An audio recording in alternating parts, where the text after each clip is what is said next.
Happy Tuesday and welcome to his English country and English picture. Today somewhere from Redpost kidnapped at birth. I'm beginning to study for chapter 5. The Duchess of Bathwater. I'm beginning to study for chapter 5 today and then chapter 6. And we're going to start reading about Sam. Wayside school beneath the cloud of doom. I'm beginning to study for chapter 16 and the end of chapter 17. Okay, and now are you ready for these two book and two stories? Here we go. And first you can read Wayside School Beneath the Cloud of Doom. Chapter 16, a short chapter about a long book. Read a book, write a book report, draw a picture. There's an assessment. Mrs. Jules put up the board. Don't worry, you haven't already read this chapter. Mrs. Jules again lots of books report. For some reason, she thought reading was important. And whenever Jason looked at a board, he got a heavy feeling to pit a stomach almost having 999 pages look at large around his backpack. And it was like his own cloud of doom that he took everyone's, and he didn't know how he had ever read it. And his book report was already 3 weeks late. One time the bookmark fell off. It took him 20 minutes just to find his place. He was very disappointed to discover his only one page 6. Jason, is your book report ready yet? Mrs. Jules asked him each day he walked into class. Sorry, Mrs. Jules, he told her. It's really long book. He always answered the same way. He and the number of really varied. How do you like your book? Allison asked him. Have you finished it yet? Said Rondell. And the 2 girls giggled. He wondered if anyone had ever read a book with 900 pages. And maybe her author never even finished writing. Perhaps she could, after read 300 pages scoring nobody would never get that far anyway. That evening, however, something strange happened. Jason was trying to get through the pages 26 when suddenly he laughed. And he read some more and laughed again. He was as if he and the character had become friends. He read for an amateur how without realizing it. When he reached page 70, something sad happened. And he hoped his sister didn't notice his tears. And he stayed up all night. He read about exciting battles and strange goofy animals. No matter how tired he got, he kept needing to know what happened next. And the next day during recess, while everyone else played, Jason prepared by himself with his book. And he even liked the kissing parts, but had to keep glancing around to make sure Allison and Rhonda couldn't see what he was reading. And the 2 girls assured him he will never finish it, said Allison. No way, Rhonda agreed, said Jason. I'm trying to read. Chapter 17, the best principal ever. Oh, I think Jason loved that books, and it's very fun books for Jason.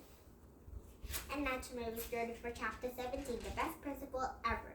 And the end of chapter 18. Okay, and now what does it reading about it? Sam, Marvin, Redpost, kidnapped at birth, and we can study for chapter 5, the Duchess of Bathwater, and in chapter 6. So, what are you? Asked Clarence. Said Marvin. It was after school. He had just walked around in the class when Nick and snored. He was a prince, said Nick. And Marvin wished Nick hasn't said that. Clarence glared at Marvin, and Marvin struggled. I'm sorry I pushed you this morning, said Clarence. Huh? Said Marvin. Oh, well, that's okay. I don't mind. And Clarence held his hand. Marvin shook it. Ha! Laughed Nick. You are afraid Marvin will draw dungeon. And I wouldn't do that, Marvin told Clarence. He wished Nick would quit saying things he could make Clarence mad. And Clarence looked at Marvin. Do you want a quarter? He asked. Marvin shook his head. And Snort elbowed him. Take it, Marvin, he whispered. And Clarence pulled the quarter out of his pocket. Here, you can have it. No, that's okay, said Marvin. Take it, said Clarence. And Marvin took it. Thanks, said Clarence. You're welcome, said Marvin. And Clarence walked away. Nick and Snort cracked up. Casey happened and Judy Jasper came into the door. Goodbye, Prince Marvin, said Casey. See you tomorrow, Prince, said Judy. And the two girls ran away giggling. And Marvin looked at the quarter. He wished Clarence hadn't given it to him. A quarter is nothing to Prince, said Snort. Do you know how much your owl was going to be? $100 a week? Nick guesses Nick. More, says Snort. 1,000, said Marvin. And Snort shook his head. Then he said, You're weight in gold. And Nick whistled. You should eat more, said Marvin. The more weight, bigger your owl looms. And you can have 3 ice cream and sundaes a day, said Nick. 4, said Snort. 5, said Nick. 6, said Marvin. Oh, if you eat lots of ice cream, your body might be hurt because it's too cold. And come on, says Snort. Let's go to your house and call up your father. Why, says Marvin. And his father working at an office in Washington, D.C. A king of shampoo, said Snort. Oh, my father, said Marvin. Duh, said Nick. And he went to Marvin's house. He tapped the Redpost as he walked through the gate, and they straight to the phone in the kitchen.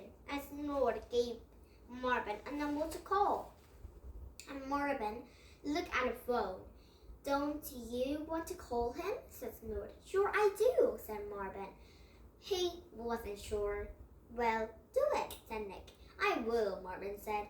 Don't rush me. He picked up the phone. And what are you going to say, said Nick. And Marvin took a deep breath and dialed the number. Are you going to call him Dad? Said Nick. A woman answered the phone. How may I decorate your call, please? She said. I would like to speak His Royal Highness as the King of Shampoo, please, said Marvin. Oh, that's good, said Nick. I'm sorry, the king isn't here. May I help you? Said Marvin. It's me, exclaimed Marvin. I'm the king's son. The one he's looking for. And your name? My name? Marvin smiled at Nick and Snort. Prince Robot. And the woman laughed. That may very well be, she said. However, we're really lots of calls. Do you go by a different name? Oh, said Marvin. Marvin Redpost.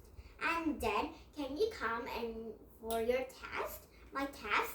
Yes, a blood test. Oh, said Marvin. I was afraid I'd have to know the capital of Shampoo or stuff like that. The woman laughed again. No, it's not that kind of test, she said, and Marvin liked the way woman laughed. It sounded most as if she was singing. How about 11 o'clock tomorrow? She asked. I have school, said Marvin.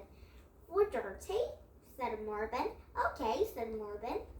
And she told him where to go for a test. It was like a Westgate hotel in Washington, D.C., 15-4. Excuse me, are you my mother? Asked Marvin. What? The Queen? Said